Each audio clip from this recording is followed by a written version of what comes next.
नमस्कार, मैं श्रीमती ज्योति जोशी आज के कार्यक्रम में आप सभी का स्वागत करती हूँ।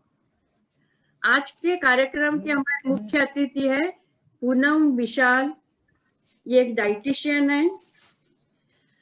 आज हमें पूनम जी अटेक्सिया पेशेंट को जिन्हें की डायबिटीज है, ब्लड प्रेशर है या फिर मसल्स पेन है या फिर जिनको कोविड हो गया है, उसके बाद हमें क्या डाइट लेना चाहिए इसके बारे में जानकारी देंगे।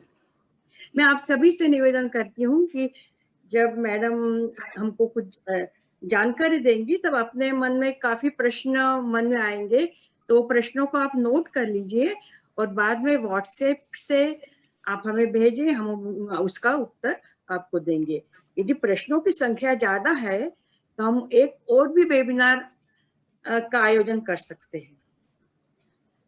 मैं अब संक्षिप्त में मैडम पूनम का परिचय देना चाहती हूँ। मैडम पूनम ने देवी अहिल्या विश्वविद्यालय से एमएससी फूड में डिग्री गोल्ड मेडल के साथ प्राप्त की है। आप Indian dietitian association Madhya Pradesh की सेक्रेटरी है एवं सोशल वेलफेयर सोसाइटी इंदौर में न्यूट्रिशन कम ट्रेजरर भी है। आप न्यूट्रिशन डाइटिशियन, डायबिटिक एजुकेटर एवं फूड सेफ्टी सुपरवाइजर भी है। आप कई एनजीओ से जुड़ी हैं जहाँ पे कि हेल्थ, हाइजीन एंड एनवायरमेंट के बारे में एक क्षेत्र में कार्य किया जाता है। आपने यूजीसी रिसर्च एनीमिया प्रोजेक्ट में काम किया है। आपके नेशनल इंस्टीट्यूट पब्लिक कॉर्पोरेशन एवं डेवलपमेंट और आईआईएम इंदौर के रिसर्च प्रोजेक्ट में भी काम किया है। आप लक्ष्मी मेमोरियल हॉस्पिटल में डाइटिशियन के पद पे भी कार्य कर चुकी है। सन 2019 में इंदौर में आपको वुमन ऑफ इंदौर का अवार्ड से नवाजा गया है। अब मैं श्रीमती पूनम विशाल से निवेदन करूंगी कि आप हमें अटेक्सिया पेशेंट को डाइट के बारे में जानकारी दें।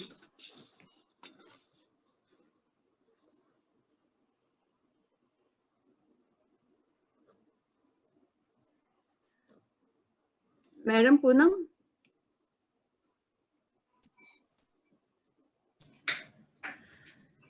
थैंक यू मैडम, आपने मेरा परिचय दिया सभी को। मेरी आवाज क्लियर है? हाँ, क्लियर है।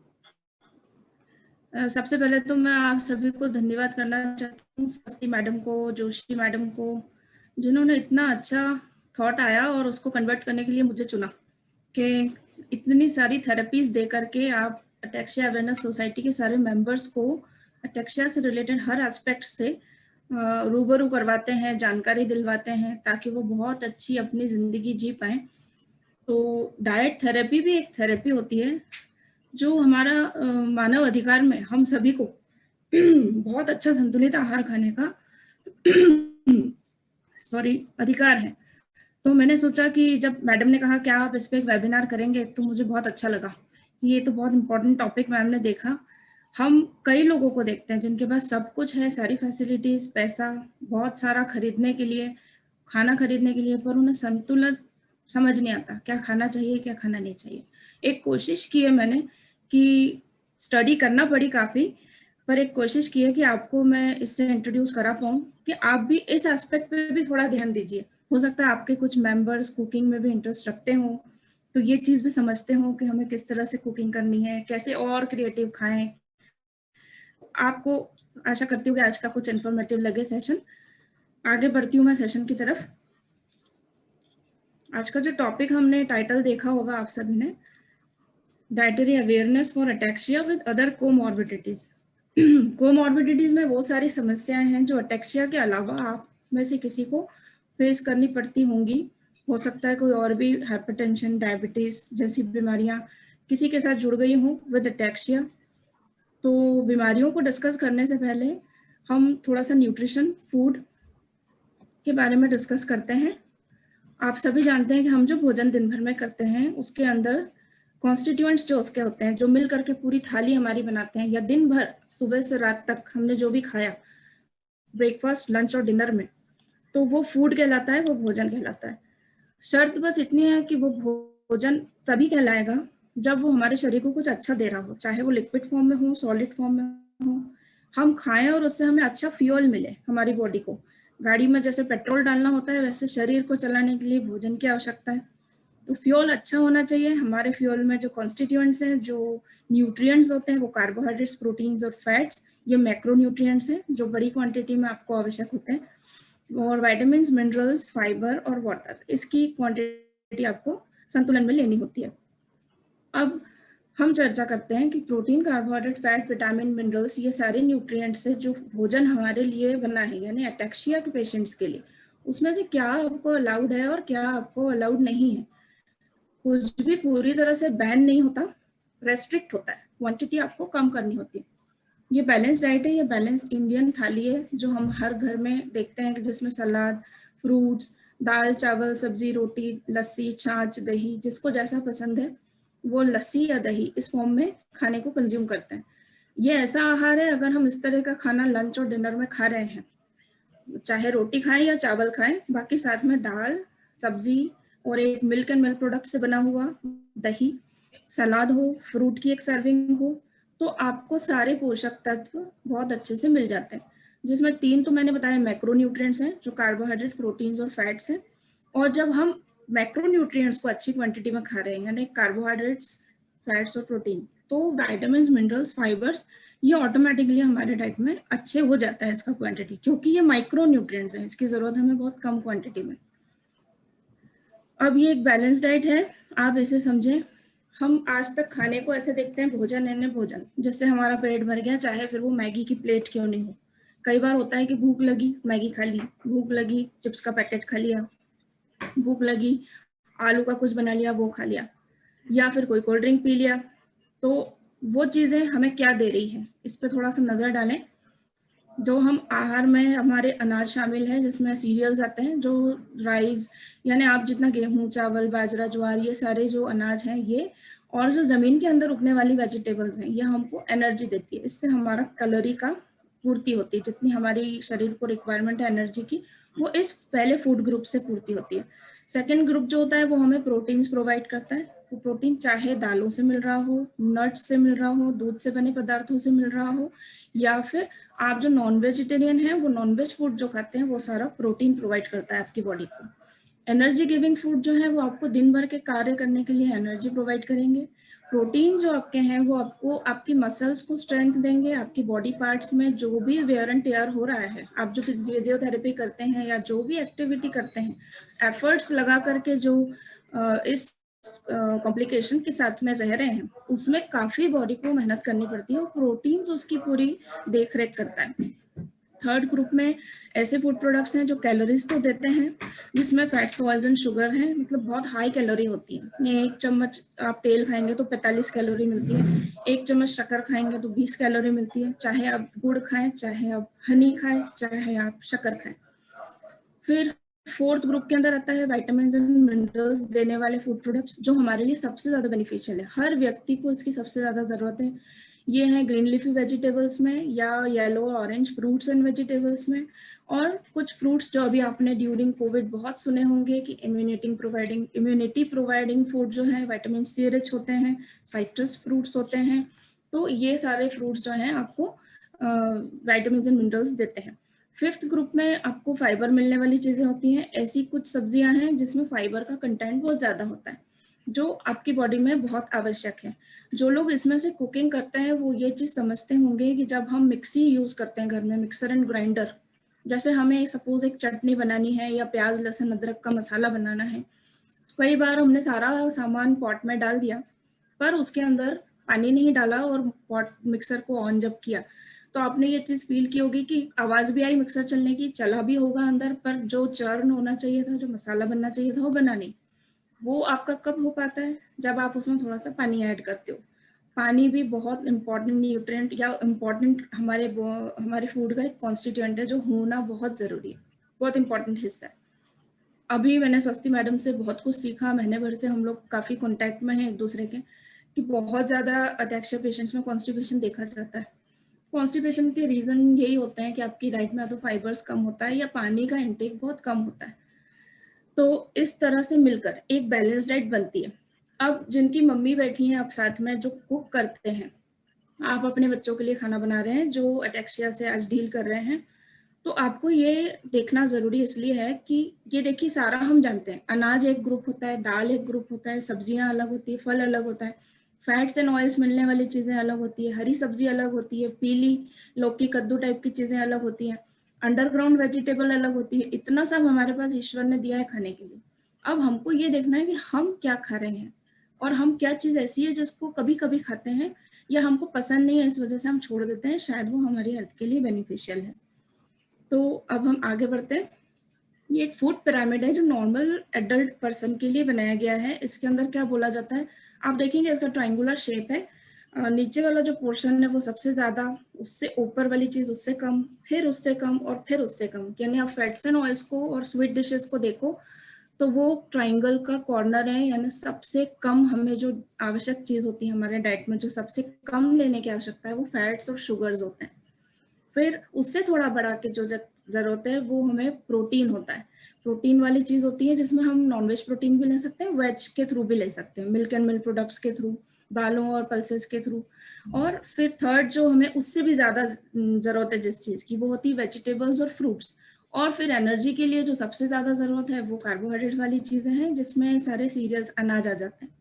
पर अगर हम बात करते हैं अटैक्सिया पेशेंट्स की, तो जो पेशेंट्स बहुत इजीली चल पाते हैं, अपना सारा काम इंडिपेंडेंटली कर पाते हैं, चलने फिरने का, ऑफिस भी जाते हैं, दिमाग वाली मेहनत भी कर रहे हैं, फिजिकली भी वो कुछ कर पाते हैं, हल्की फुल्की छोटी मोटी चीजों को छोड़कर, उन्हें तो एनर्जी की रिक्वायरमेंट अच्छी खासी होती है। पर जो डिपेंडेंट हैं, जो व्हीलचेयर पे होते हैं या सपोर्ट सिस्टम पर हैं किसी, जिनको एनर्जी आउटपुट करने के लिए कोई एक्टिविटी है नहीं, तो वहां थोड़ा समझने की जरूरत है कि हमें ये जो लास्ट में ट्राइंगल का ब्रॉड हिस्सा दिख रहा है, सीरियल्स, उसका कंजम्पशन कम करना होगा, क्योंकि सबसे ज्यादा एनर्जी हमें इसी चीज से मिल रही है।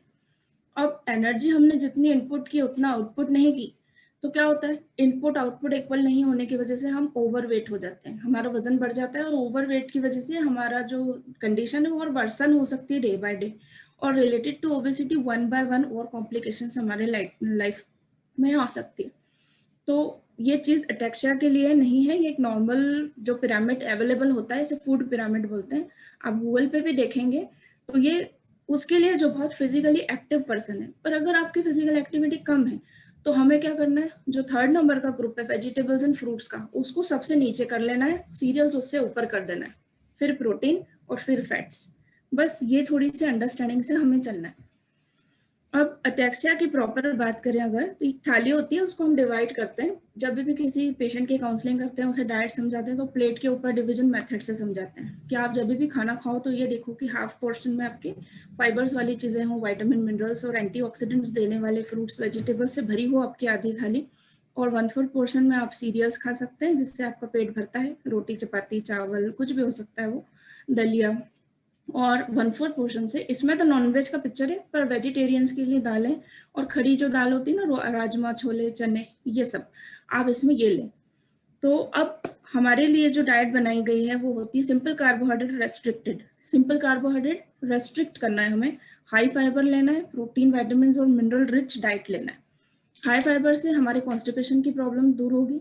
कॉन्स्टिपेशन नहीं होता, पेट साफ होता है तो मूड अच्छा रहता है, हमें स्ट्रेसफुल नहीं लगता, एसिडिटी नहीं होती, गैसेस की प्रॉब्लम भी नहीं होती, और हमारा मूड जब अच्छा रहेगा तो हमारी कैपेबिलिटी जो ब्रेन की है वो बढ़ जाएगी और हम कुछ अच्छा क्रिएटिव कर पाएंगे। प्रोटीन लेने से बॉडी के अंदर आपको जो एफर्ट्स लगा के काम करना होता है, बहुत मेहनत करके कैसे कैसे आप थेरेपीज भी करते हैं, वो जितना भी कुछ अंदर मांसपेशियों में टूट फूट होती है उसकी जोड़ के लिए प्रोटीन हेल्प करेगा। विटामिन मिनरल्स लेने से आपको सारे छोटे छोटे माइक्रो न्यूट्रिएंट्स मिलेंगे, हर तरह के विटामिन, हर तरह के मिनरल्स, जिससे विटामिन और मिनरल डेफिशिएंसी की वजह से होने वाली प्रॉब्लम्स आपको नहीं होगी। और आप अच्छे से जब फाइबर लेंगे, प्रोटीन लेंगे, मिनरल लेंगे, उससे पेट भी भरेगा, न्यूट्रिएंट्स भी अच्छे मिलेंगे। सिर्फ आपको रेस्ट्रिक्शन किस पे करना है, तो सिंपल कार्बोहाइड्रेट पे, आपको कॉम्प्लेक्स कार्बोहाइड्रेट अलाउ है। अब आपको लगता होगा कि सिंपल क्या होता है और कॉम्प्लेक्स क्या होता है। तो आप देखेंगे ये एक लिस्ट है जिसमें सिंपल कार्बोहाइड्रेट में वो चीजें आती है जो हमें पता भी नहीं है। हम सुबह जब सो के उठते हैं 2-4 टोस्ट खा लेते हैं चाय या दूध के साथ, 5-6 बिस्किट खा लेते हैं, या हो सकता है आदत हो तो 2 ही बिस्किट खाते होंगे। पर ये सारी चीजें रिफाइंड फ्लोर से बनी हुई चीजें होती हैं जिसमें बहुत ज्यादा शुगर कंटेंट होता है, कैलोरी कंटेंट एक्चुअली बहुत ज्यादा होता है, जो क्वांटिटी में भले आपने कम खाया पर उसकी कैलोरी वैल्यू बहुत ज्यादा है। तो इसमें ऐसी चीजें आती हैं जैसे शुगर से बनी हुई सब चीजें, मिठाइयाँ चाहे घर की हो मार्केट की हो कुछ भी हो, वो सारी चीजें, सफेद वाली शक्कर जो हम चाय में दूध में खाते हैं, और आर्टिफिशियल स्वीटनर्स अगर कोई यूज करते हो और सोचते हो कि हम तो आर्टिफिशियल गोली डाल के तो चाय पी रहे हैं उससे शुगर नहीं बढ़ती हमारी, तो उसमें आप गोली कितनी डाल रहे हैं मीठा टेस्ट फील होने के लिए, वो चीजें भी हेल्थ के लिए ठीक नहीं होती। और जो हम चॉकलेट्स कैंडीज यूं ही खा लेते हैं कि मुंह मीठा करने का मन हो रहा है, स्वाद की गोली ही हो चाहे वो 2 स्वाद की गोली खा लेते हैं, शुगर ही देगी वो आपको, ठीक है। और कैंडीज पेस्ट्रीज ये सारी चीजें, बेकरी के आइटम्स और पैक्ड फ्रूट जूसेस, घर पे बने हुए फ्रूट जूस में भी हम क्या करते हैं, जो बनाते हैं कुकिंग करते हैं, जो देख रहे हैं अभी ये वेबिनार, जब ऑरेंज जूस बनाएंगे तो उसे टेस्ट करते हैं कि बहुत ज्यादा खट्टा है तो शुगर डाल देते हैं उसको मीठा करने के लिए, तो शुगर डाला तो हमने उसकी कैलोरी वैल्यू को बढ़ा दिया। जो नेचुरल शुगर उसके अंदर थी वो तो है ही, उसके अलावा आपने शुगर डाल के उसमें और व्हाइट शुगर यानी रिफाइंड शुगर ऐड कर दी। वो जूसेस ना पी करके नेचुरली जैसे अवेलेबल हैं वो पी लें। और जो मार्केट के मिलने वाले पैक्ड फ्रूट जूसेस हैं उसको प्रिजर्वेटिव की तरह शुगर डाली जाती है, बहुत सारे एडिटिव्स डाले जाते हैं, फूड कलर्स डाले जाते हैं उसके अंदर, वो चीज़ की हो सकता है हम में से किसी को कोई एलर्जी हो तो वो चीज़ें हमको नहीं लेना चाहिए। अब जो हम आसानी से दे सकते हैं जिनको हम कॉम्प्लेक्स कार्बोहाइड्रेट बोलते हैं, वो चीज़ें क्या है, प्रोटीन सोर्सेज हो सकते हैं, दाल और हर तरह के चने छोले राजमा सब, दाल भी कितनी होती है, तुअर की दाल, मूंग की दाल, चने की दाल, उड़द की छिलके वाली बिना छिलके वाली बहुत सारी होती है, मसूर की दाल, खड़ी दालें, फिर 2 टुकड़े में स्प्लिट वाली दालें, और फिर राजमा छोले चने लोबिया बीन्स सूखे मटर, ये बहुत सारी चीज़ें हमारे प्रोटीन के सोर्सेज हैं। फैट्स और कॉम्प्लेक्स कार्बोहाइड्रेट्स में आ जाएगा अनस्वीटेंड फ्रूट्स यानी नेचुरल फॉर्म में, जैसे एप्पल मार्केट से लाया, एप्पल कट किया, एप्पल एज इट इज खा लिया। मगर वाटरमेलन के साथ हम क्या करते हैं, वाटरमेलन अच्छा मीठा निकला तो हम खा लेते हैं, अगर हमें ऐसा लगा थोड़ी कम शक्कर है तो हम उसके अंदर थोड़ी पाउडर शुगर डाल देते हैं, उसको फ्रिज में थोड़ी देर अच्छा रखते हैं कि एब्जॉर्ब हो जाए, फिर अच्छा मीठा मीठा करके खाते हैं। तो वो अलाउड नहीं है, नेचुरली जैसा अवेलेबल है वैसे खा लो। क्योंकि बनाना है जैसे तो आप वो चीज़ ऐसी नहीं है ना कि आप उसमें शक्कर डालो और वो पी लेगा शक्कर को, आप बनाना भी तो ऐसे ही खा लेते हो, पर जिसको मीठा ही खाना है वो दूध केला बनाएगा उसमें शक्कर डालेगा, उसको डबल तिबल कैलोरी वैल्यू करके खाते हैं। तो हमें सिंपल अलाउड है। मैंने ये स्टडी के दौरान देखा कि बनाना अलाउड नहीं रहता है कुछ पेशेंट्स को, उन्हें एलर्जी है बनाना की। तो इसके पीछे का साइंटिफिक रीजन तो मैं जान नहीं पाई, कोई रिसर्च मुझे मिली नहीं एज सच, पर लिखा था कि ataxia for ataxia patients banana is not allowed. हो सकता है बहुत हाई कैलोरी वैल्यू है इसलिए हो, पर इट इज नॉट अलाउड, तो जरूरी कोई उसके पीछे रीजन होगा जो किसी डॉक्टर के साथ मालूम पड़ सकता है मुझे बात करने पर। स्टार्ची वेजिटेबल्स में अंडरग्राउंड रूट्स एंड ट्यूबर्स आती है, उसमें ऑलरेडी शुगर वैल्यू बहुत ज्यादा होती है, जैसे आप आलू पकाते हो, रतालू पकाते हो, शकरकंद वगैरह, नेचुरल शुगर उसके अंदर होती है। तो वो चीज एज इट इज कंज्यूम करोगे तो वो शुगर बॉडी के लिए ठीक है, पर मीठा खाओगे पेस्ट्रीज खाओगे दैट इज नॉट अलाउड। फिर सीरियल्स और लेग्यूम्स में वही आती है, राजमा छोले चने वाली जो फलियां हैं, मतलब फलियों से बने हुए सूखी दालें, वो सब आ जाएंगी लेग्यूम्स के अंदर। अब ये रिफाइंड फूड के कुछ आपको हिंट के लिए और याद रखने के लिए है कि ये पिक्चर है जिसमें हम कोल्ड ड्रिंक जब पीते हैं तो बिल्कुल भी ध्यान नहीं देते हैं कि हम पेप्सी कोक कुछ पी रहे होंगे तो उसके अंदर कितनी कैलोरी हमको जा रही होगी। कैलोरी मिल रही है, ठीक है, एनर्जी आपको मिल रही है, पर क्या उसके साथ कोई विटामिन मिनरल माइक्रोन्यूट्रिएंट हम खा रहे हैं क्या, हमें ये देखना है थोड़ा। इसको बोलते हैं माइंडफुल ईटिंग प्रैक्टिस। जब भी हम कोई चिप्स का पैकेट लाते हैं, हमारे टेस्ट का, हमारे पसंद कुछ भी ब्रांड उठा लेते हैं और फरियाल है व्रत है करके हम खाते हैं, है ना, तो पर उसके पीछे हम देखते नहीं कि उसमें कितना सोडियम था, कितना कौन से न्यूट्रिएंट्स ऐसे थे जो हमको जरूरी नहीं थे हमारे खाने को, और इतनी कैलोरी हमको उससे मिल गई। फिर सबसे गंदा नुकसान इन पैक्ड चीजों का ये रहता है कि इसके अंदर एक तो प्रिजर्वेटिव्स होते हैं, और दूसरा वो प्रिजर्वेटिव्स की एलर्जी आपको हो सकती है जो आप जानते नहीं हो सकता है वो लेने के बाद कोई कंडीशन जो भी आप फेस कर रहे हैं वो ट्रिगर होती होगी, जिसको आप समझ नहीं पाते होंगे कि कैसे हो गया अचानक, क्योंकि आपकी डेली रूटीन में वो चीज नहीं है, आपने वीकली खाई, 3 दिन में खाई। कुछ एडिटिव्स होते हैं इसके अंदर, प्रिजर्वेटिव्स होते हैं, फूड कलर होते हैं, फूड कलर भी आर्टिफिशियल होते हैं सब, इनकी एलर्जी से हमको बचना है। और बेकार एक और बात इसकी होती है कि डीप फ्राइड चीजें जितनी होती हैं उसमें क्या होता है ना कि बोलते हैं कि जब ऑयल आप फ्रेश अपने घर में, जैसे मम्मी पूड़ी बना के लाती है हमारे लिए, तो उतना ही तेल डालती है जितने में हमारे घर के मेंबर्स की पूड़ी बन गई। अब उस तेल को 1-2 दिन में वो सब्जी बना करके यूज कर लेती है घर में, और दैट्स इट। वो फिर वेस्ट भी नहीं होता और 1-2 दिन में फिनिश भी हो जाता है। इतना अंदाज से बनाते हैं वो कि ऐसा नहीं कि इतना बच गया तला हुआ तेल। पर क्या होता है मार्केट में जहाँ डीप फ्राई वाली चीजें हैं, चाहे वो इंदौरी नाश्ते नमकीन हो या ऐसी पैक्ड चीजें हो, फ्रायर्स लगे होते हैं बड़े बड़े, उसके अंदर ऑयल होता है, वो रीहीट होता है बार बार। रीहीट होने से फैट की जो केमिकल बॉन्डिंग होती है वो पूरी चेंज हो जाती है। वो हम खा लेते हैं तो उससे हमारा कोलेस्ट्रॉल लेवल डिस्टर्ब होता है, फ्राइड चीजें जो मार्केट की। इसलिए हमको ये समझने की जरूरत है कि हमको ऐसी चीजें अवॉइड करना चाहिए। खाना भी हो, आप किसी बर्थडे पार्टी में हो या एंजॉय करना चाहते हो, आज मूड ही हो गया है, तो ये समटाइम्स फूड की कैटेगरी में रखें, एवरीडे फूड में बिल्कुल मत रखना। फरियाल में फ्रेश खाओ अगर कोई व्रत करता हो तो, मगर ऐसी चीजें बिल्कुल मत खाइए। समटाइम्स फूड में 15 दिन में एक बार या महीने में एक बार थोड़ा सा चलता है। ऐसा नहीं कि एक चिप पे अटैक किया तो चिप्स के 4 पैकेट एक बार में खा गए हम। ये चीजें हमारी कंडीशन बिगाड़ सकती हैं। अब ये कॉम्प्लेक्स कार्बोहाइड्रेट के कुछ एग्जांपल्स हैं जो हमारे घर में आसानी से हम देखते हैं। ये भले ही पैकिंग और ब्रांड्स हमारे इंडिया की नहीं है, रेडी फोटो है, पर हम घर में जितना भी हमारे पास चावल आता है, हमारे पास में गेहूं आता है, बाजरा ज्वार हम खाते हैं, मक्के का आटा हम खाते हैं, और ये सारी हरी सब्जियां हम खाते हैं। मल्टीग्रेन सीरियल्स जो मार्केट में मिलते हैं, जिसमें 2-4 सीरियल को मिला करके सूखा बनाया गया है, दूध में डाल के हम खाते हैं, ओट्स हो, कॉर्नफ्लेक्स हो, ये सारी चीजें इसके अंदर आती हैं। तो ऐसी चीजें हमको अलाउड है जो नेचुरल फॉर्म में अवेलेबल है, जो सीजनल है, जो सीजन में मार्केट में आया, हमने सीजनल चीजों को लिया, कंज्यूम करा। अब जरूरी है कि कंजम्पशन के टाइम हम क्वांटिटी पे वॉच रखें, जिसको कि न्यूट्रिशन की लैंग्वेज में पोर्शन साइज बोलते हैं। ऐसा नहीं कि बोल दिया स्वीट पोटैटोज आर अलाउड तो you are eating whole plate of sweet potato. No, only single potato और half potato is allowed according to your physical condition. You are walking or not, you can move from one place to another or not, it depends on various factors. हो सकता है आप बहुत active हो, बहुत energy की जरूरत हो सकता है आप इनएक्टिव हो, पूरी तरह से डिपेंडेंट हो। तो क्वांटिटी मैटर्स, उसके अकॉर्डिंग किसी क्वालिफाइड न्यूट्रिशनिस्ट के साथ ही आप अपना प्लान बनवा सकते हो कि only 1 or 2 pieces allowed in a day. अब ये प्रोटीन सोर्सेज हैं। अगर आप प्लांट बेस्ड खाते हैं, वेजिटेरियन है, तो एक साइड में आप देखेंगे कि वेजिटेरियन सोर्सेज हैं जिसमें दालें हैं, ड्राई फ्रूट्स हैं, कुछ वेजिटेबल्स भी हैं जिसमें प्रोटीन कंटेंट अच्छा होता है, जैसे ब्रोकली और एवोकाडो। एवोकाडो तो मैं नहीं जानती कि हर कहीं मिलता है, पर ब्रोकली आजकल सब्जी मंडी में मिलने लग गई। और फिर यहाँ पे नॉन-वेज प्रोटीन आइटम्स हैं, जिसके अंदर जो नॉन वेजिटेरियन हमारे पार्टिसिपेंट्स हैं वो जानते ही होंगे कि वो क्या खा रहे हैं, किस फॉर्म में खा रहे हैं।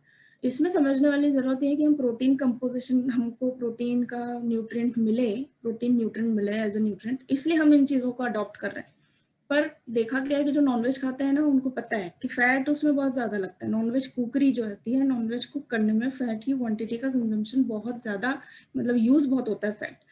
तो हमें फैट वापस वही है कि एक्स्ट्रा एनर्जी देगा, तो खाते वक्त बस इतना घर में इंस्ट्रक्शन दे दें कि फैट आप कम डालें, ऑयल घी जो भी इस्तेमाल कर रहे हैं उसकी क्वांटिटी कम रखें, क्योंकि बहुत ज़्यादा स्पाइसी, फिर हाई प्रोटीन रिच, फिर हाई फैट हो जाता है, क्योंकि बनता कुकिंग ऑयल बहुत ज़्यादा उसमें यूज़ होता है।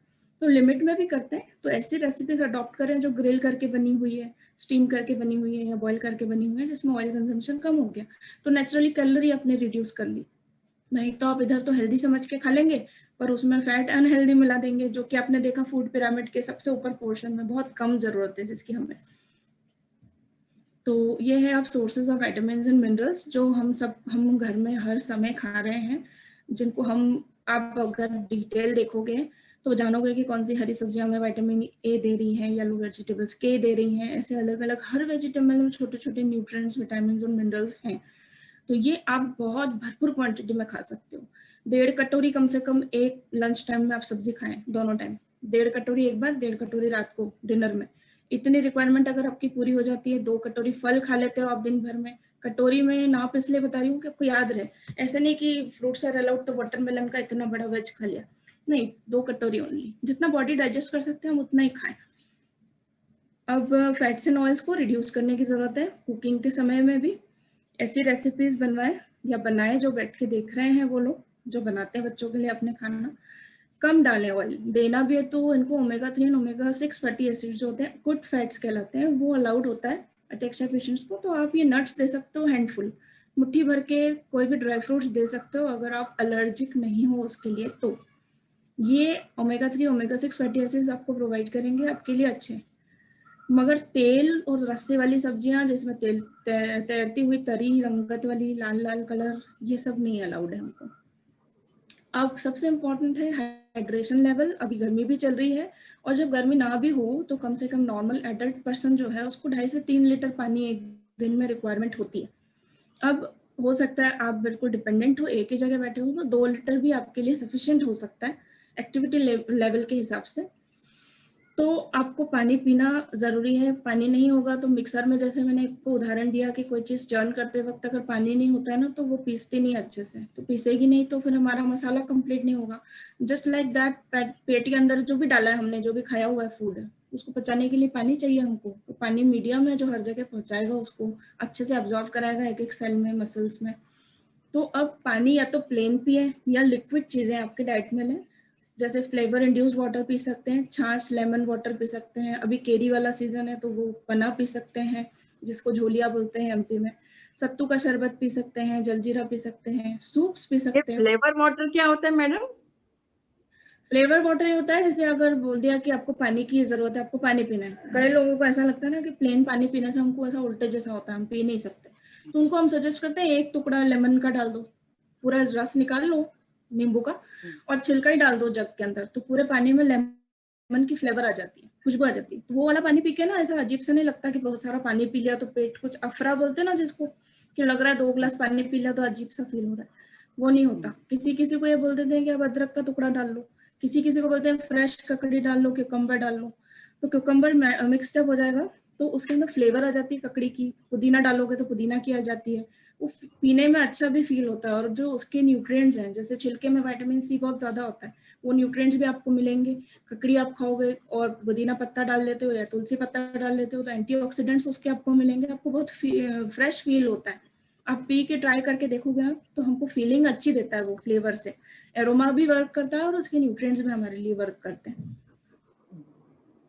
ये कुछ फंक्शंस है वाटर के। हमारे अंदर फ्लूइड बैलेंस जो जरूरी है वो मेंटेन रखता है, हमारा बॉडी टेम्परेचर मेंटेन रखता है, मसल्स के लिए फ्यूल का काम करता है। जिनको मस्कुलर क्रैम्पिंग की प्रॉब्लम है वो अपना वाटर इनटेक पे थोड़ा वॉच करें, कि मैडम से डिस्कस करते वक्त मेरे को पता चला कि मस्कुलर क्रैम्पिंग सभी की प्रॉब्लम है। तो कहीं ऐसा तो नहीं कि हम पानी कम पी रहे हैं, तो पानी कम पीने से हमारे मसल्स को पानी ही नहीं मिल रहा होगा। सेल जो एक एक बना है हमारी बॉडी का, उसके न्यूक्लियस तक पानी है। आप पानी कम पियोगे तो कैसे मिलेगा नरिशमेंट। फिर हमारी स्किन के लिए अच्छा होता है, फेस के ग्लो के लिए, फेस हो या हाथ पैर की कहीं की भी चमड़ी हो, वो उसके लिए अच्छा होगा। और आप जो भी मेहनत कर रहे हैं उसको जिसको प्रोडक्टिविटी कहते हैं वो बूस्ट करता है पानी।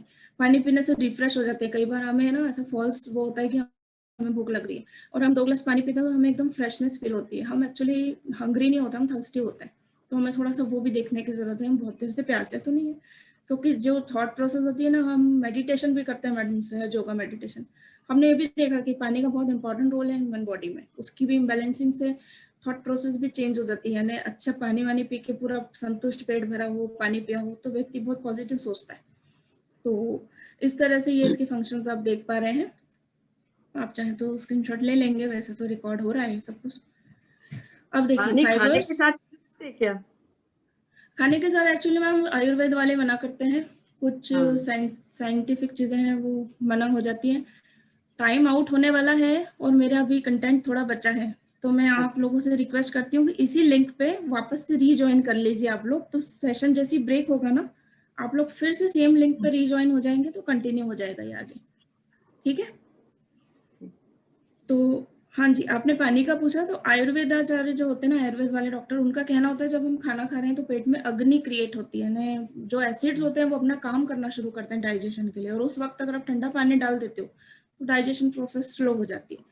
इसलिए जो न्यूट्रिशनिस्ट हैं, डाइटिशियंस हैं और जो आयुर्वेद वाले डॉक्टर्स हैं वो बोलते हैं ठसका लग गया अगर आपको या कुछ अटक गया गले में तो 2-4 घूंट आप पी सकते हो खाने के साथ।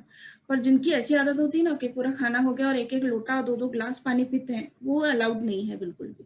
खाने के साथ आप जरूरत पड़े तो पानी पी सकते हो, पहले पी के बैठिए, वो ज्यादा अच्छा है। ये कुछ फाइबर्स के सोर्सेज इसमें पिक्चर में डालने की कोशिश की है, जिसमें बहुत ज्यादा फाइबर है ना, छिलके वाली सारी दालें आती है इसके अंदर। ऐसे फ्रूट्स जैसे हम एप्पल खाएं तो छीले नहीं उसको, छिलके के साथ खा लें, तो हमको फाइबर ज्यादा मिल जाएगा। हम ऑरेंज, मौसम्बी ऐसी चीजें चबा के खा लें तो उसका फाइबर हमें बॉडी यूज कर लेगी। हम जूस बना के कई पी लेंगे लोगों तो को वो, चबाने की दिक्कत होती है, हाँ, तो जिनको चबाने का। चबाने वाली प्रॉब्लम जिनको है उनको हम सॉफ्ट और ब्लेंड डाइट ही देते हैं। तो जैसे पालक अगर हमको उनको खिलाना है तो हम ऐसा कच्चा पालक को भी सर्व करेंगे नहीं। दाल चावल की खिचड़ी बनाई, उसमें पालक डाल दिया तो वो अच्छे से उबला हुआ है क्योंकि, तो वो उसको आराम से निगल सकते हैं। सॉफ्ट और ब्लेंड फॉर्म में हम उनको दे सकते हैं। और जूसेस बना के उनको देना पड़ेगा।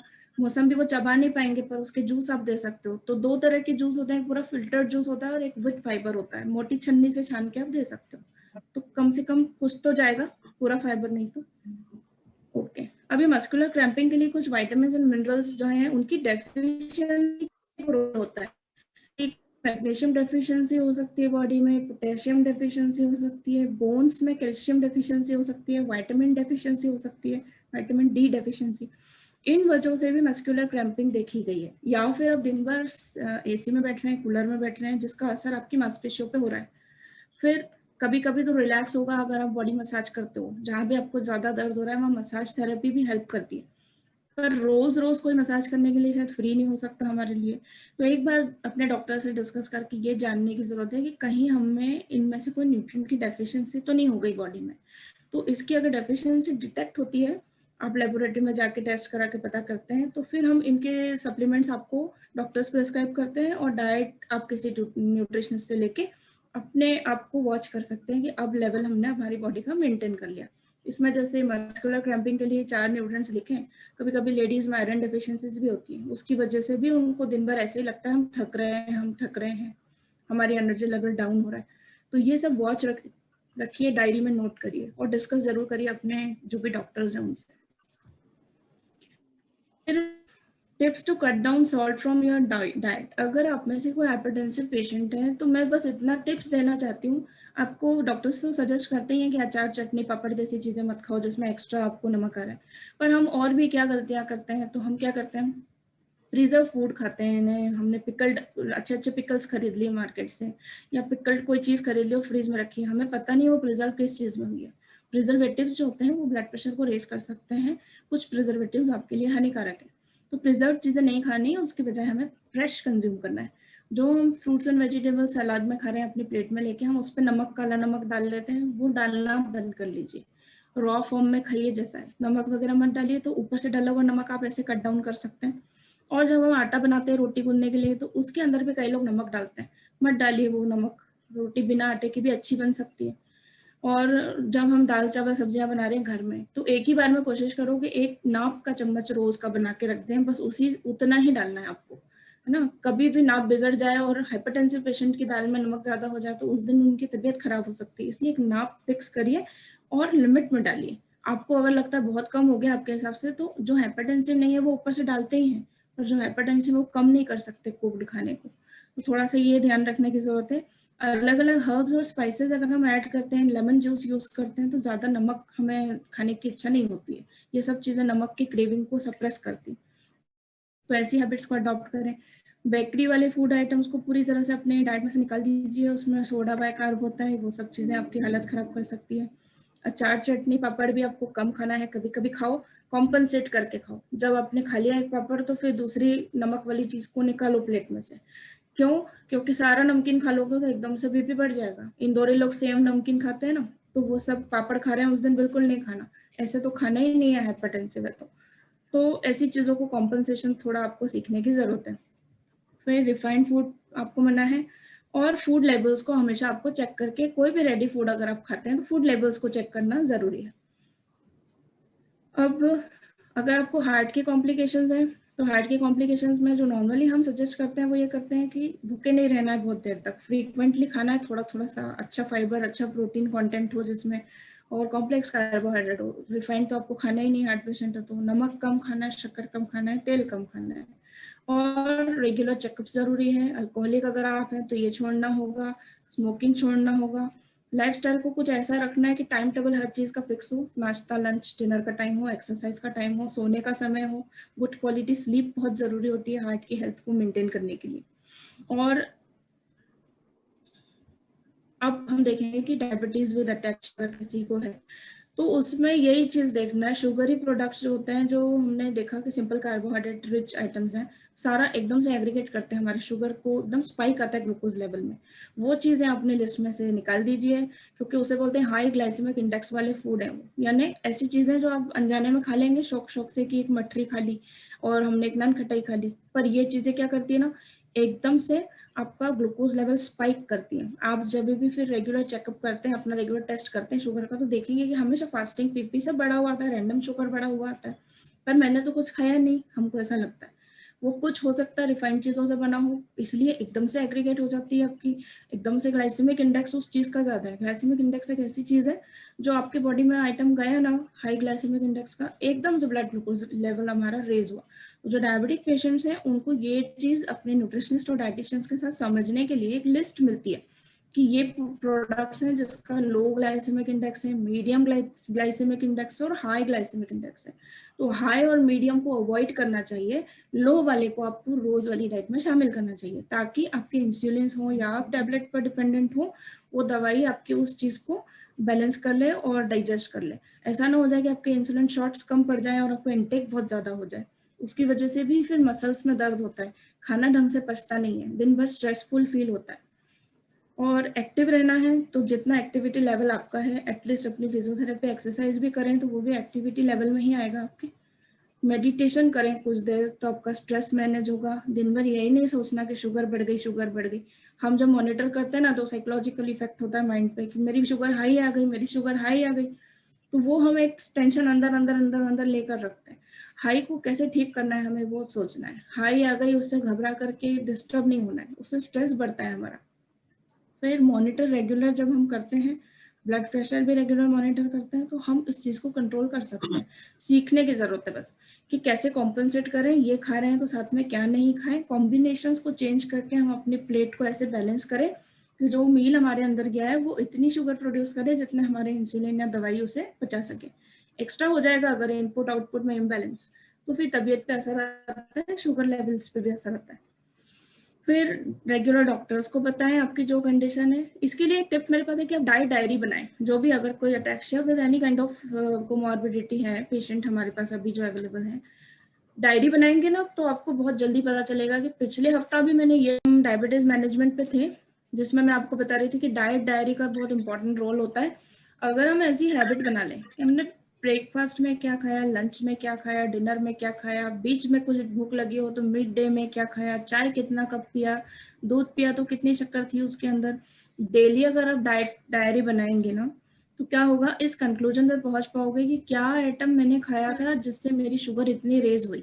तो खुद ही कैलकुलेट कर पाओगे कि ये जिस दिन मैं खाती हूँ, जैसे सपोज आपने पाव भाजी खा लिया, पाव भाजी आपने लिखा और नेक्स्ट वीक फिर से पाव भाजी खाई, तो आप ये समझ पाओगे कि ये चीज एकदम से मेरी ब्लड ग्लूकोज लेवल बढ़ाती है, तो मुझे पाव भाजी तो खाना है, मुझे पसंद है। अब पाव भाजी को कॉम्पनसेट कैसे करना है, उसके साथ दूसरी चीज मैं ऐसी क्या खाऊं कि मेरी शुगर ना बढ़े, तो क्वांटिटी आपको पाव भाजी की कम करनी पड़ेगी और साथ में कोई फाइबर और प्रोटीन वाली चीज को अपने डाइट में ऐड करना पड़ेगा ताकि पेट भी भर जाए। और आपको जो ब्लड ग्लूकोज है उसको फिर से देखना पड़ेगा, चेक करना पड़ेगा कि अब कितना हुआ। अगर बिल्कुल ही फिर भी थोड़ी बहुत तो चेंजेस आप देखोगे, क्योंकि मेरे बहुत सारे पेशेंट्स करते हैं ऐसा एक्सपेरिमेंट खुद पे, खुद ही बता देते हैं कि नूडल्स इतने खाते हैं तो दिक्कत नहीं आती मैडम, इतने खा लेते हैं ना फिर बहुत दिक्कत आती है। तो खाने को तो मना नहीं है, इतना सा खा लो, पर हेल्दी अनहेल्दी में वेरिएशन आप समझ जाएंगे ना जिस दिन की मेरी हेल्थ किन चीजों से खराब होती है, तो आप काफी कुछ सीखेंगे कि कैसे ब्लड ग्लूकोज लेवल्स को मैनेज कर सके। एक्टिव लाइफस्टाइल बहुत ज़्यादा अच्छे से अगर आप वर्कआउट कर पाते हैं तो उनके लिए है। और गुड क्वालिटी स्लीप के सबसे इम्पोर्टेंट चीज़ जो आजकल नुकसान दे रही है, वो मैंने जो देखा स्टडीज में भी पढ़ा, गैजेट्स का ओवर यूज। हम सोते वक्त जो लेटे लेटे मोबाइल फोन देखते हैं या मैसेज करते हैं, अलार्म्स लगाते हैं, बहाने से फोन उठाते हैं कि सुबह का अलार्म लगाना है, पर वो सोचते हैं एक बार व्हाट्सएप देख लेते हैं, एक बार फेसबुक पे कुछ डाला था वो देख लेते हैं कितने लाइक्स आए। ये चीजें क्या होती है ना, हमारा सोने का समय बढ़ा देती है ना। हम बेड पे तो आ गए 10:30 पर फोन जो एक बार हाथ में लिया उसी बीच किसी बेस्ट फ्रेंड ने कर दिया, तू कैसी है, तुम कैसे हो, तो रिप्लाई चैट शुरू, आप रात को 12-1 बजे तक आराम से जगते रहोगे, बस वहीं लगे रहोगे। तो ये जो गैजेट्स का हम यूज करते हैं, इससे हम अपनी क्वालिटी स्लीप को डिस्ट्रॉय करते हैं। और अगर किसी ने हेल्दी कन्वर्सेशन नहीं किया सोते वक्त, सपोज आपको कुछ ऐसी न्यूज मिल गई रात में सोते वक्त जो नहीं मिलना चाहिए थी, जिससे आपको अनहेल्दी फील हुआ, अंदर अच्छा नहीं लगा, तो फिर सो नहीं सकते हम ठीक से, उल्टे पुल्टे सपने भी देखेंगे फिर हम, और उठेंगे तो एक टायर्डनेस फील होगी कि लगेगा नहीं हम सोकर उठे हैं, ऐसा लगेगा कि थके हुए हैं हम। तो हो सकता है ये सब चीजें हम करते हों, तो इनको थोड़ा सा चेंज करके, क्योंकि स्वस्ति मैडम इतनी हेल्प करती है कि हर तरह की थेरेपी आप सबको बता रही हैं, तो मैंने सोचा मैं भी बता दूं। ये चीज मैंने थोड़े दिनों से शुरू करी है। मेरे को नींद में 2-3 बार ऐसा लगता था मुझे इसकी डाइट बनानी है, फिर लगता था अरे तो 3 ही बज रहे हैं अभी। तो मैंने ये चीज समझी कि सोते वक्त नहीं देखना चाहिए कि क्या आया है मैसेज, सुबह देखना चाहिए जब हम काम वाले मोड में होते हैं। सोते वक्त देखो तो दिमाग चलता है कि इसको ये प्रॉब्लम भी है, इसको ये प्रॉब्लम भी है, मुझे ये भी बनाना है सुबह उठ के, अरे कल तो मेरी बेटी ने फेवरेट खाना बनाने को बोला है, मुझे ये भी करना है, मुझे ये भी करना है। वो टेंशन मेरे को 3 बजे से शुरू हो जाती। मैंने खुद पे अप्लाई किया है, इसलिए आपको बोल रही हूँ। ये नेक्स्ट आगे नहीं जा रहा है स्लाइड।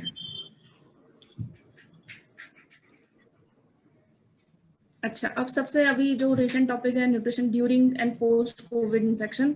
तो ड्यूरिंग के लिए तो मैं यही बोलूंगी कि अगर सपोज हम में से कोई अटेक्सिया कंडीशन वाले व्यक्ति को कोविड हो गया हुआ है, अभी चल ही रहे हो सकता है आप कोविड का ट्रीटमेंट भी ले रहे हो, कोविड हो गया, उस समय में कोई स्पेशल ऐसे डाइट आपको अलग से लेने की जरूरत नहीं है। अगर आप खा पा रहे हो ना, आपको भूख अच्छी लगती है जैसे रेगुलरली हम खाते थे बिफोर कोविड, जितना हमारी बॉडी खाती है, जितना हमको रिक्वायरमेंट लगती है, उससे थोड़ी बढ़ जाती है इन्फेक्शन की कंडीशन में हमारी ज़रूरत है शरीर की, तो आप जो इजीली खा पा रहे हो वो सब खाओ। अपनी कंडीशंस को ध्यान में रखें बस। हाइपरटेंसिव है तो नमक ज़्यादा नहीं खाना, और अगर आपको ये डायबिटीज़ है तो शुगर ज़्यादा नहीं खाना। हार्ट पेशेंट है तो ऐसा नहीं कि, क्योंकि अभी मैं जैसे बोलते हैं ना मैडम आज मेरा बर्थडे, मुझे डांटो मत, क्लास में ऐसा करते थे ना, मैडम आप मुझे मत पनिश करना, आज मेरा हैप्पी बर्थडे। तो उस तरह की चीज नहीं है कि क्योंकि मुझे कोविड हुआ है इसलिए मुझे 4 समोसा खिला दो, ये बिल्कुल मत करना अपने साथ में। हमें वही चीजें खानी है जो हमको अलाउड है, जो हम रेगुलर बेसिस पे खाते हैं, अगर हमको भूख अच्छी लग रही है तो। और अगर आपकी एपेटाइट अफेक्ट हो गई है, किसी किसी को ये देखने में आया कि बहुत भूख लगती है, और किसी किसी को भूख एकदम से खत्म हो जाती है, तो अपने डॉक्टर्स को बताइए जिन्होंने आपको ट्रीटमेंट दिया है, वो आपको भूख लगने वाली दवाई देंगे जिससे आपका लिवर एक्टिव होगा और आपको अच्छे से अंदर नॉर्मली भूख लगेगी, आप खा पाओगे।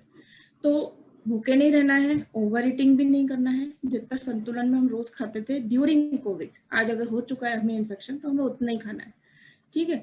अब रही बात पोस्ट कोविड की, कि जब कोविड हो गया अब हम काढ़ा रिकवर। के बारे में बता सकते हैं मैडम, कौन सा हाँ काढ़ा हाँ लेना मैडम, चाहिए? इसमें आगे मैं बताऊंगी, आगे आने वाला। अब इसमें नेक्स्ट मैंने डाला है मैम, मैं आपको बताऊंगी। ये उसके पहले हम समझे, साल भर से सुन रहे हैं इम्यूनिटी क्या होती है। तो इम्यूनिटी ऐसी चीज नहीं है कि आज हमने डाइट थेरेपी का सेशन अटेंड किया तो आज ही काढ़ा पियेंगे कल हम इम्यून सिस्टम स्ट्रॉन्ग करके खड़े हो गए, ऐसा बिल्कुल नहीं है। हम लोग सब पेड़ पौधे लगाते हैं, हम लोग सब घर में हर चीज सजाते हैं, संवारते हैं। पेड़ पौधों का कैसा होता है, छोटा प्लांट लेके आए हो तो उसको जितना वाटर दोगे, जितना केयर करोगे, कुछ समय बाद वो इतना फैलेगा, बड़ा पौधा बनेगा। सेम इम्यून सिस्टम का होता है। अचानक से टीवी पर देख के, व्हाट्सएप पे देख के कोई सा भी फॉर्मूला आ गया आजकल घूम फिर के कि ना कच्चा कांदा होता है ना, उसके ऊपर सेंधा नमक लगा लो और प्याज खाओ तो उससे इम्यूनिटी स्ट्रांग होगी। लोगों ने खाना शुरू कर दिया, कोई सोचता ही नहीं है क्योंकि सब इतने डरे हुए हैं कि हमें ऐसा करना है।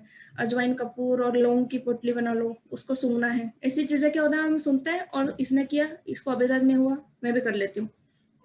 थोड़ा सा उस समय रिसर्च बेस्ड है या नहीं ये चीज जो शेयर हो रही है वो देखने की जरूरत है। इम्यून सिस्टम ऐसा नहीं है कि आज आपने चाबी भरी और इम्यूनिटी स्ट्रॉन्ग, इम्यून सिस्टम को भी धीरे धीरे फीड करना पड़ता है, धीरे धीरे नरिशमेंट जो है उसके लिए काम करता है।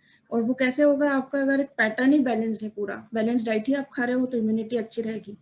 और आपके जो कंजम्पशन डेली डाइट का उसमें इम्यूनो न्यूट्रिएंट्स होने चाहिए। इम्यूनोग्लोबिन्स क्या होते हैं, प्रोटीन होते हैं, प्रोटीन सोर्सेज से आपको मिलेंगे। प्रोटीन डाइट में अगर कम है तो कैसे इम्यूनिटी आप काढ़ा पी के अच्छा कर सकते हो, हल्दी के पानी से कैसे इम्यूनिटी स्ट्रांग होगी, उसमें प्रोटीन कहाँ मिल रहा है। तो इम्यूनो न्यूट्रिएंट्स होते हैं इम्यूनोग्लोबिन्स, वो प्रोटीन का, प्रोटीन रिच डाइट से मिलेगा आपको। और ऐसे केमिकल फ्री और पेस्टिसाइड फ्री, यानी जो मैंने बोला ना रिफाइंड चीज़ों में एडिटिव्स होते हैं, प्रिजर्वेटिव्स होते हैं, ऐसी चीज़ें नहीं खाना है, हमें हटा देना डाइट में से। सिर्फ नेचुरली जो अवेलेबल है, सीजनल है, फ्रेश है, जो हमारे घर पे पैटर्न हम बचपन से खा रहे हैं, जिस तरीके से बनता है खाना, हमें वही खाना है, नॉर्मल बैलेंस डाइट। तो इम्यूनिटी मेंटेन रहेगी, good quality sleep, active lifestyle, 1 घंटा एक्सरसाइज के लिए टाइम, जो लोग कर सकते हैं वो जरूर करें। जो लोग फिजियोथेरेपी वाले हैं उसको एक्सरसाइज ही समझें, पर करें कुछ ना कुछ। ब्रीदिंग एक्सरसाइजेस को अपने उसमें और ऐड कर लीजिए। हमारा एक मतलब back to basic social welfare society जो जिस एनजीओ से मैं जुड़ी हूँ, उसका कोविड पे एक सेशन होने वाला है जिसमें हम ब्रीदिंग एक्सरसाइजेस के बारे में अच्छे से आपको बताएंगे। तो मैं आपको इनवाइट भेजूंगी, आप हो सके तो उसे ज्वाइन करिएगा, तो आप सीखेंगे तो वो आपके लिए बेनिफिशियल होगा। वो आपके लंग्स को स्ट्रेंथन करता है, जिसकी प्रॉब्लम्स अभी हर कोई सफर कर रहा है कि लंग्स में ऑक्सीजन नहीं जा पा रहे, कैपिलरीज ब्लॉक हो रही हैं, एल्वियोली ब्लॉक हो रही हैं। तो अभी करते रहोगे तो ऑर्गन ही आपका स्ट्रांग हो गया, तो दिक्कत नहीं आएगी। फिर कुछ ऐसे फैक्टर्स हैं जैसे आपकी सेल्फ हाइजीन और अफेक्ट तो करेगी। आप बाहर से घूम फिर के कोई आए हैं और कोई पेशेंट व्यक्ति जो घर पे हैं, जो कहीं नहीं जाते, बाहर से आने वाले ने हाइजीन मेंटेन नहीं करी तो जो घर पे बैठे हैं वो भी सेफ नहीं रह पाते। फिर ऐसे छोटी छोटी सी बातों को ध्यान रखना है। फिजिकल एक्टिविटी, आपकी कैपेसिटी, स्टेमिना और डॉक्टर्स ने आपको जो अलाउ किया है, थेरेपिस्ट से पूछ करके आप वो करें जो आपको अलाउड है। एडिक्वेट स्लीप लेना है 6 to 8 आवर्स की, वो वाली स्लीप जो मुझे आती है वो वाली नहीं, जिसमें 3 बजे नींद टूटती है, हम टेंशन करते हैं, वो स्लीप नहीं। अच्छी साउंड स्लीप, एक बार सोए तो 8 घंटा 6 घंटा एक बार का सोए, ऐसा सोना है हमको। क्या चीज हमें नींद से डिस्टर्ब करती है उस चीज को थोड़ा सा दूर कर दो अपने आप से। मोबाइल हो सकता है, वो मेरे लिए मोबाइल है क्योंकि इसलिए मैंने मोबाइल का आपको एग्जाम्पल दिया। फिर recreational activities for maintaining psychological health, तो रिक्रिएशनल में आपकी हॉबी वाली चीजें आती है, कुछ भी हो सकता है, पेपर फोल्डिंग हो सकता है, पेंसिल स्केच हो सकता है, ड्राइंग, कलरिंग, एनीथिंग, या फिर कोई भी आर्ट एंड क्राफ्ट, कोई चीज डेकोरेट करना है, बॉटल डेकोरेट करना है, ऐसी चीजें आप जरूर करें। गार्डनिंग का किसी को हॉबी है तो किसी एक प्लांट को अपना बेस्ट फ्रेंड बना करके उसी का आप केयर करते हैं, अगर वो भी रिक्रिएशनल एक्टिविटी में आता है कि आपने अपना वार्डरोब भी अच्छा सेट करके रखा है, कोई चीज ऐसी जिसको आपने बहुत अच्छा कर लिया, तो वो फील गुड आपको कराएगा, तो उससे आपकी हेल्थ और इम्यूनिटी पे असर पड़ता है। अब एंडोर्फिन रिलीज होना चाहिए ना, फील गुड हार्मोन्स, तो इनको रिलीज करने के लिए अच्छे लोगों से कांटेक्ट रखें, पॉजिटिव बातें करने वालों के साथ रहें, एक्सरसाइजेस करें, अच्छे गेम्स खेलें और प्रॉपर बैलेंस मील लें, तो आपकी ओवरऑल हेल्थ अच्छी जब रहती है, एंडोर्फिन जब रिलीज होता है, इम्यूनिटी पे असर उसका पॉजिटिवली पड़ता है। ये कुछ किचन के ऐसे इंग्रेडिएंट्स हैं जो हर घर में होते हैं, जैसे तुलसी है, नीम है, लेमन ग्रास, हल्दी, लहसुन और ये अदरक।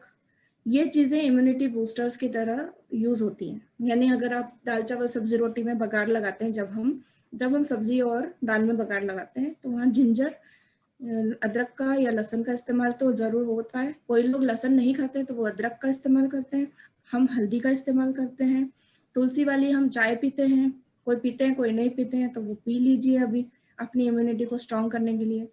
कड़वी वाली नीम की पत्ती से भी और मीठी वाली नीम की पत्ती से भी इम्यूनिटी अच्छी होती है।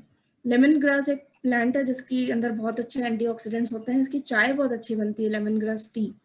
तो ये सारी चीजें हमको अच्छे एंटीऑक्सीडेंट्स देती है। एंटीऑक्सीडेंट्स वो चीजें हैं जो बॉडी में इन्फेक्शंस और कुछ ऐसे वेस्ट चीजें जिसे फ्री रेडिकल्स बोलते हैं, जो हमको हमारे ऑर्गन्स को, हमारे टिश्यूज को डैमेज करती है, जिससे कोई इन्फेक्शन आ गया तो अंदर अंदर जो गड़बड़, समझ लो जो कचरा इकट्ठा हो गया, उससे बॉडी से रिमूव करने का काम करती है।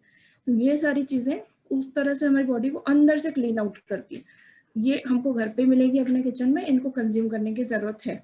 हम अपने डेली खाने में, सब्जी में और दालों में हल्दी खाते हैं, और हल्दी वाला दूध, जो मैडम ने अभी कहा कि इम्यूनिटी कैसे बढ़ा सकते हैं, तो ये हल्दी वाला दूध है। अभी 1 साल में मैंने देखा मेरे पेशेंट्स में, हल्दी वाला दूध पीने से इम्यूनिटी अच्छी होती है, तो 3-3 4-4 गिलास हल्दी वाला दूध पी रहे हैं या 1-1 चम्मच हल्दी पाउडर डाल रहे हैं। बिल्कुल ऐसा मत करिए। आपके हाथ की जो चुटकी बनती है ना, 2 उंगली से जो साइज है आपके हाथ का, 2 चुटकी 1 कप दूध में आप ही के हाथ का जो साइज है, आप अगर छोटा बच्चा है कोई 8 साल का, तो उसके हाथ का पिंच बोलते हैं जैसे, वो 2 चुटकी उसके लिए जरूरी है। पर आप सोचो आधा चम्मच डाल के हम दूध पियेंगे तो ज्यादा इम्यून सिस्टम अच्छा हो जाएगा, ऐसा नहीं होता है। बॉडी में गर्मी हो जाती है, कुछ एक कैपेसिटी बॉडी की भी है, लीवर हॉट हो जाता है। इसलिए ये काढ़े की रेसिपी लिखिए, देखिए आप, इसमें आधा चम्मच डाला है दूध और 150 मिलीलीटर, वो है 150 मिलीलीटर दूध है, और आधा चम्मच, कौन सा चम्मच है, चाय की पत्ती वाला चम्मच, जिससे हम चाय बनाते हैं, इसी चम्मच होती है, वो वाला चम्मच उसमें हल्दी डालेंगे और काले मिर्च का थोड़ा सा पाउडर। अगर आप छोटा 1 कप का दूध बना रहे हैं अपने लिए, 1 काली मिर्ची या 2 काली मिर्ची और 2 चुटकी हल्दी पाउडर आप डालते हैं, तो आपके लिए एक अच्छा ड्रिंक बनता है। और इसको कब कंज्यूम करें, जब रात में सब खा लिया, हमने डिनर कर लिया, तो सोते वक्त ये वाला दूध पीना आपके लिए अच्छा रहता है। सभी को सोते वक्त पीना चाहिए। और अगर आपको सोते वक्त दूध पीना पसंद नहीं है, मॉर्निंग में भी आप इसको पी सकते हो। वैसे हम हल्दी का प्रयोग अपने खाने में करते हैं, और काली मिर्च को भी अगर हम ऐड करवा लें दालों में, सब्जियों में, तो ये 2 चीजें काढ़े में भी आप ले सकते हो और डाइट में तो जाती ही है सब्जी और दाल के माध्यम से। तो ये मत सोचिए कि काढ़ा पियेंगे तो इम्यून सिस्टम स्ट्रांग होगा। हल्दी, काली मिर्च का प्रयोग इंपॉर्टेंट है। आप काय में डाल रहे हैं, आप सब्जी में डाल रहे हैं या काढ़े में, दोनों फॉर्म में ही आपकी बॉडी में ही जाएगा, चाहे दूध में डाल के पियो चाहे दाल में डाल के खाओ। फिर हेल्दी सूप्स है, हम सूप को भी अडॉप्ट कर सकते हैं। अगर दूध कोई पसंद नहीं करता या किसी को लैक्टोज इंटॉलरेंस है, किसी को डॉक्टर ने मना किया है कि आप दूध ज़्यादा नहीं पी सकते, तो ऐसे जो हमारे पार्टिसिपेंट्स आज हैं तो वो सूप पी सकते हैं। वेजिटेबल सूप में भी यही सारी इंग्रेडिएंट्स आप डाल सकते हो, जिसमें जिंजर, टर्मरिक, क्लोव्स, मतलब लौंग की भी 2 पीस डाले हुए हैं। आप लोग ऐसे बना के सूप पिए जिसमें सारे छोटे छोटे हर्ब्स हैं, स्पाइसेस हैं, जिससे आपको जो वेजिटेबल्स है उसके न्यूट्रिएंट्स तो मिलेंगे ही, और छोटे छोटे हर्ब्स से ऐसी चीजें भी आपको मिल जाएंगी जो आपकी इम्यून सिस्टम को अच्छा मेंटेन रखने में हेल्प करेंगी। किसी को बहुत ज्यादा कफ हो गया या फिर वो पोस्ट कोविड कंडीशन में है, सर्दी खांसी से गुजर चुका है, बहुत इन्फेक्शन है, फिर भी अभी बलगम इकट्ठा है जिसे हम कफ बोलते हैं, तो ये एक डिकॉक्शन बोलते हैं। काली चाय जैसे हम पीते थे ना, वैसे काढ़े जैसा है, जिसमें जिंजर है, तुलसी है, मतलब अदरक, तुलसी, हल्दी, लौंग, ये 4 चीजें डाल करके इसको डाइल्यूटेड फॉर्म में पीना है। और कितना कितना डालोगे तो जितना आपकी जबान टॉलरेट कर सके। इतना जिंजर नहीं डालना कि आपको छाले एसिडिटी हो जाए, है ना, उतना ही डालो जितना हम चाय में अदरक पीते हैं ना, अदरक वाली चाय जो हम टॉलरेट कर पाते हैं। हम सोचेंगे काढ़ा पी रहे हैं तो बहुत स्ट्रॉन्ग पिए हैं, काली मिर्ची जब तक यहाँ गले में मिर्ची नहीं लगा दे उतनी है, तो वो थोड़ी गलत करना, उतनी पियो जितना बॉडी टॉलरेट करती है, वरना इसके दूसरे साइड इफेक्ट्स होते हैं, फिर हमको एसिडिटी हो जाती है। फिर है दूसरे वाली रेसिपी में आप देखेंगे अदरक है, तुलसी है और हल्दी की कुछ चुटकी है और लौंग डाली हुई है, और पानी में उसको 10 मिनट उबालेंगे जब तक पानी की क्वांटिटी रिड्यूस हो जाएगी। इसको डिकॉक्शन बोलते हैं, काढ़ा जो हम पीते हैं। ये कुछ चीजें हैं जो आपको, जिनको नहीं हुआ या हो भी चुका है तो भी डेली बेसिस पे एक छोटा कप पीना चाहिए ताकि हमको फिर से ना हो, और जिनको नहीं हुआ वो सेफ रहे। अच्छा, अब ये कुछ आइटम्स हैं जो मेरी तरफ से मैंने आपको बनाकर दिए हैं। आप चाहे तो स्क्रीनशॉट अपने अपने फ़ोन में जो देख रहे हैं ले सकते हैं। इसमें एक्चुअली क्या है कि कोविड पेशेंट को पोस्ट कोविड रिकवरी कैसी डाइट लेना है, तो मिल्क एंड मिल्क प्रोडक्ट अगर आपको एलर्जी नहीं है और अलाउड है, 1 दिन में आधा लीटर एक एडल्ट व्यक्ति के लिए। दाल है तो 2 से 3 कटोरी, नट, ड्राई फ्रूट्स 30 ग्राम, 1 मुट्ठी, इतना खा सकते हैं। घी और तेल मिला करके 6 से 8 छोटे चम्मच, जैसे हम पोहा खाते हैं वो वाला चम्मच। फ्रूट्स 2 से 3 पर डे खाने हैं। वेजिटेबल्स 3 से 4 सर्विंग्स खानी है। 3 से 4 सर्विंग यानी कटोरी भरी हुई। फिर सीरियल्स हैं तो 6 से 7, यानी सीरियल्स यानी क्या, पोहा, दलिया, उपमा सब आ सकता है इसके अंदर। रोटी, ब्रेड, पराठा, पूरी। पूरी पराठा तो शायद पेशेंट्स खा नहीं पाते, टॉलरेट नहीं कर पाते, कोविड पेशेंट्स भी नहीं कर पाते, तो हमें इसको डिवाइड करना है, breakfast, lunch, dinner, mid day meal, 2 सुबह, 2 दोपहर, फिर 2 शाम को, 2 डिनर में, ऐसे करके आपके 8 हो जाएंगे। अगर आपकी रिक्वायरमेंट कम है, आपको भूख इतनी नहीं लगती, तो आप 6 तक तो खाइए कम से कम। नाश्ते में 1 सर्विंग खा ली, फिर लंच में 3 खा ली, फिर डिनर में खा ली 2, ऐसे। तो वाटर 2 से 2.5 लीटर। शुगर बहुत कम, शुगर नहीं खाना ज़्यादा, क्योंकि ऐसा मैंने पढ़ा है, ये आपका प्रेजेंटेशन देने से पहले अटैक्सिया पर जब कि शुगर से ना मूड थोड़ा डिस्टर्ब होता है अटैक्सिया पेशेंट्स का, यानी फटिग भी आता है उनमें, थकान भी बहुत फील होती है। जितना शुगर, जितना स्ट्रेची फूड, जितना शुगर रिलीज करने वाला मीठा, उतना आपका मूड और आपका फटिग दोनों रिलेटेड है ना। इमोशनली आपको वीक फील होता है, आपको लो लो फील होगा, डिप्रेसिव टाइप का एक बिहेवियर हो जाएगा, थोड़ा सा डलनेस लगती है, इसलिए शुगर कम है। और वैसे भी शुगर ज़्यादा होने से इन्फेक्शन या जो इन्फ्लेमेशन, हम जिस कंडीशन में पोस्ट कोविड हमारी बॉडी में कुछ इन्फेक्शन रह गया तो तब ज़्यादा शुगर की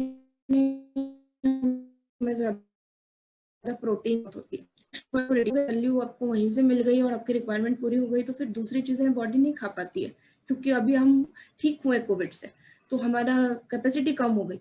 तो हमको ये देखना है कि खाना वो है जो हेल्दी हमारे लिए, जिससे हमको शक्ति मिलेगी, हम वापस नॉर्मल लाइफ पे आ पाएंगे।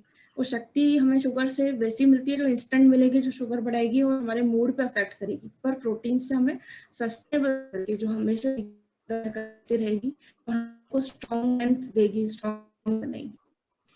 फिर ये एक सैंपल मेन्यू है आप सबके लिए, इसमें मैंने लंच में या तो रोटी खाएं या चावल, कुछ भी आप इंटरनेट कनेक्शन इसमें गड़बड़ हो रहा है। मेरी वॉइस कर रहा है सबको? आ रही है।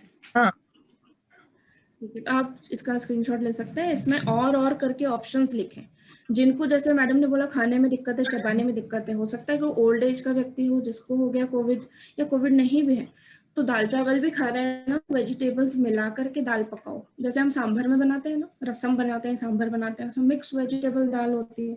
तो एटलीस्ट सब चीज की गुडनेस कॉम्बो मील आपके पास, भले ही 1 पॉट मील हो, एक कुकर में बना हुआ आइटम हो, पर कॉम्बिनेशन ऐसा होगा कि उसमें फ्रूट्स हैं। आप थोड़ा पनीर के क्यूब्स डाल लोगे तो प्रोटीन सोर्स आ जाएंगे, उसके अंदर 1-2 ड्राई फ्रूट डाल लोगे, काजू वगैरह, तो वो आ जाएगा। हर चीज मिक्स करके देखो, देखने में भी सुंदर लगेगा और खाने में भी इजी रहेगा।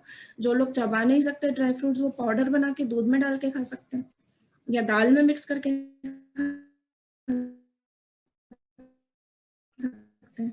तो ऐसी चीजें। अब ये है food standard, food safety standard authorization की तरफ से प्रिस्क्राइब्ड, जो ministry of health and family welfare के साथ हमको इन्होंने ईट राइट इंडिया मूवमेंट एक चलाया हुआ है, जिसमें क्या बोला है, हर व्यक्ति, हर पर्सन, हर ह्यूमन बीइंग को राइट्स हैं। ह्यूमन राइट्स में आ गया है कि आप अच्छा खाएं, हेल्दी खाएं। ये एक प्लेट उनने प्रिस्क्राइब करके दी है कि ये राइट डाइट है आपके लिए। आपको मिला सब कुछ है, प्रकृति ने हर कुछ चीज दी है, मौसम के अनुसार सब आपके प्लेट में आ जाता है, मार्केट में आ जाता है। अब हमको बहुत वाइजली और देखने की जरूरत है कि हम क्या अवॉइड कर रहे हैं। लाइक्स, डिसलाइक्स, एलर्जीज को छोड़ दें, अगर एलर्जी वाली चीज तो हम नहीं खा सकते। उसके अलावा ऐसा क्या है जो हम नहीं खा रहे हैं और हमें खाना चाहिए। तो आपसे मेरी तरफ से रिक्वेस्ट है, अपनी प्लेट को थोड़ा देखें, अपने किचन को देखें, अपने ग्रोसरी को देखें, अपने फ्रिज को देखें, जो परचेस करते हैं वो देखें कि हम अपने इनको दे रहे हैं या नहीं ऐसी संतुलित आहार, जिसमें सब सीरियल्स हैं, पल्सेस हैं, अच्छा वाला ड्रिंक्स हैं, मिल्क एंड मिल्क प्रोडक्ट्स हैं, प्रोटीन सोर्सेज हैं, फ्रूट्स और वेजिटेबल्स हैं, और आप उस तरह से अडॉप्ट करके खाएं। Thank you, thanks for patient listening. आपने बहुत अच्छा कोऑपरेट किया, सब लोग सुन रहे थे मेरी बात।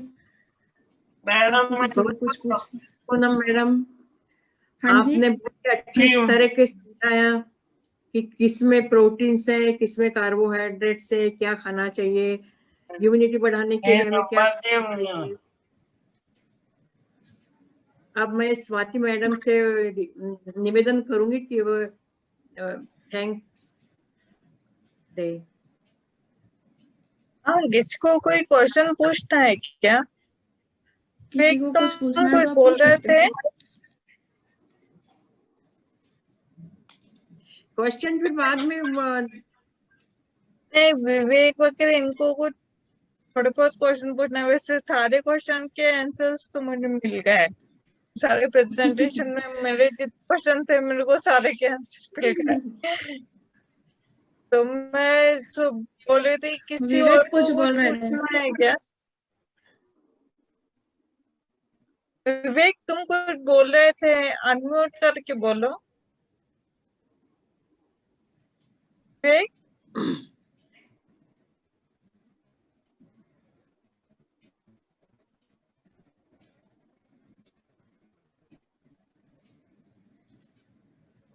विवेक अनम्यूट कर। स्किन प्रॉब्लम के लिए मैडम को पूछ सकते हैं। स्किन प्रॉब्लम प्रॉब्लम के लिए तो विवेक सर, आपको स्किन प्रॉब्लम कौन सा पूछना है? आप उस पर्टिकुलर टर्म बताएंगे तो मैं आपको बता पाऊंगी। Black heads and black heads तो आपको किसी ब्यूटिशियन की जरूरत है। हम आपके लिए एक नेक्स्ट सेशन ब्यूटी थेरेपी का रख देंगे। उसमें क्या है ना, स्टीम लेते हैं फेस पे, और एक छोटा सा इंस्ट्रूमेंट आता है, वो ब्लैक हेड्स रिमूवर रहता है। आप मुंह पे स्टीम लेंगे गर्म पानी की, तो वो ब्लैक हेड्स रिमूव हो जाते हैं। और स्क्रब आता है, एक दरदरा सा रहता है पेस्ट, वो लगाएंगे तो क्लीन हो जाएगा ब्लैक हेड्स। ये तो कोई प्रॉब्लम नहीं है, ये तो होता है सबको, और साफ भी हो जाता है। ओके। स्वास्थ्य मैडम अगर अलाउ करेंगी ना, तो मेरी टीम में ब्यूटिशियन है तो हम इनके लिए वो सेशन भी रख सकते हैं। विवेक, तुझे वो कुछ तो भी ब्लिस्टर्स हो रहे थे ना? हाँ, वो पूछना फिर क्या? इस वजह से ज्यादा लेट विवेक ने मेरे को जो बताया था, उसको एक तो कॉन्स्टिपेशन की बहुत प्रॉब्लम है और उसके हाँ, तो कारण पानी उसको ब्लिस्टर्स हो जाते हैं शरीर पे।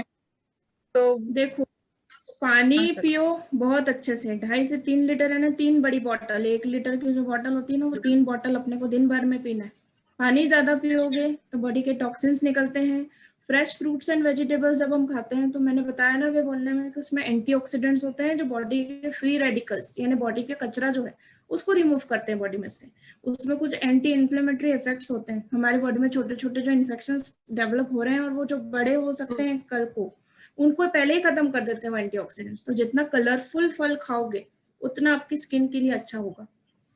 तो आप हर तरह के फ्रूट्स खा रहे हो कि नहीं ये देखो, कि हम कैसा खाना खाते हैं, हर तरह के कलर की दाल खा रहे हैं कि नहीं हम, ये देखो।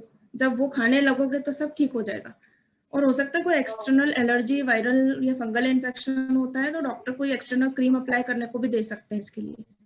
इंटरनल अगर प्रॉब्लम नहीं है वो तो।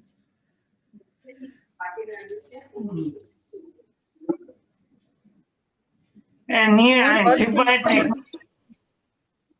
Antibiotic I can not suggest you antibiotic, क्योंकि actually Vivek sir, I am not doctor, I am dietitian only. I can prescribe you diet only, I can not suggest you any kind of medicine. Medicine के लिए आपको उनके पास जाना पड़ेगा जो आपके physician है, वो आपको किसी स्किन स्पेशलिस्ट के पास भेजेंगे तो they can suggest you any antibiotic और एनी लोशन और any kind of cream. I can only suggest you to eat colourful. जितना वैरायटी खाओगे, हर वेजिटेबल हर फ्रूट, उतना आपके स्किन के लिए अच्छा होगा। And drink plenty of water, बहुत पानी पीना। Okay. फाइबर वाला खाना खाओ तो कॉन्स्टिपेशन क्लीन होगा, तो उससे इफेक्ट स्किन पे भी आएगा। ओके, ये पीपीटी मुझे मेल कीजिए। सर ये तो मैडम को मैं दूंगी, ये शायद आपके रिकॉर्डिंग में शेयर कर उस पे दूंगी आएगा, रिकॉर्डिंग यूट्यूब चैनल पे आएगा आपके। यूट्यूब चैनल पे रिकॉर्डिंग शेयर कर दूं, ग्रुप में भी शेयर कर दूंगी। और किसको पूछना है क्या?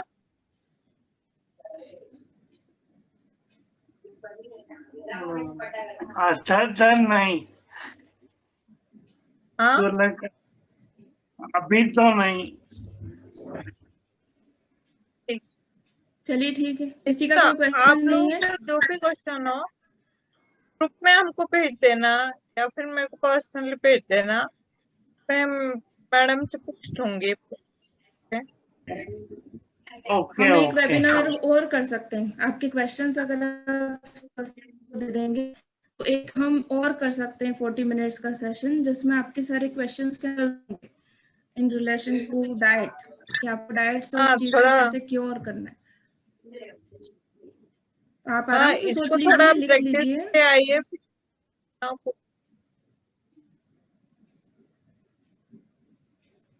आवाज नहीं आ रही। आवाज नहीं आ रही? हाँ अब अभी आई? कट रही है, कट हाँ रही है आवाज। अच्छा अच्छा। ये तो पूनम मैडम, हाँ जी, आपको बहुत बहुत थैंक्स, आपने बहुत अच्छे आपको से भी, बताया हमको। आपको भी बहुत बहुत ही बहुत यानी सारे थैंक्स। डाउट्स क्लियर हो गए। और आई अब wish you all the best for future. आपका जो प्लान है, आपका जो पॉजिटिव थॉट है कि इन सबको आप अवेयर करते हैं, आपने सोसाइटी बनाई है, उससे साथ मुझे जुड़ने का मौका मिला, मुझको बहुत अच्छा लगा कि मेरा एक डाइट थेरेपी का सेशन भी आपके इस गुड वर्क में शामिल हो गया। थोड़ी सी हिस्सेदारी मेरी तरफ से भी हो गई। और बैक टू बेसिक्स टीम के कुछ मेंबर्स भी अभी हमारे इस वेबिनार में ज्वाइन है, उनको भी मैं थैंक्स बोलूंगी। हमारे मेंबर्स को भी काफी अच्छा लगा आपके सोसाइटी के लिए ये जो प्रोग्राम आपने ऑर्गेनाइज किया उसके लिए। ये बहुत खुशी की बात है कि आपसे जुड़ने का मौका हमको मिला है। नेक्स्ट टाइम भी कि मैडम कुछ बहुत टॉपिक ही आपको लगे, आप भेजेंगे प्रपोजल तो हम वापस कोशिश करेंगे आपके साथ मिलने जुड़ने की। बिल्कुल बिल्कुल। क्योंकि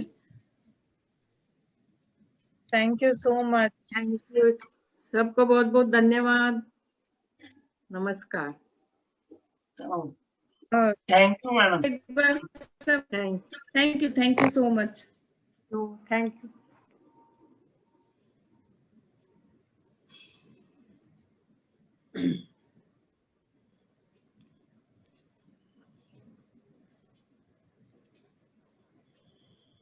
what they want.